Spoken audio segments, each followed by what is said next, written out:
What grammar? Expect. Use expect to say that something will happen. Patterns for using expect. Expect plus object. She's expecting a baby in May. She's expecting a baby in May.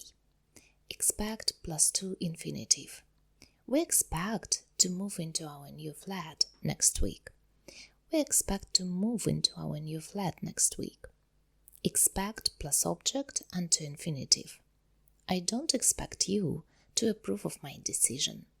I don't expect you to approve of my decision. Expect plus that clause. They expected that the rest house would have much better living conditions. They expected that the rest house would have much better living conditions. When expect means think or suppose, don't use it in the continuous form. Will she have passed the exam by now? I expect so.